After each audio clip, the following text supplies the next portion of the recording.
Did you know that in a small town in New Mexico, people hear a sound that doesn't exist? In Taos, New Mexico, 2 out of every 100 people hear something strange, a low humming sound that never stops, like a truck engine running somewhere far away.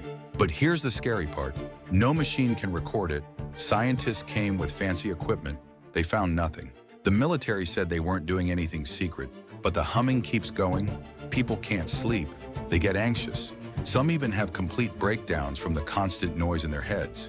Native Americans told stories about this same sound hundreds of years ago.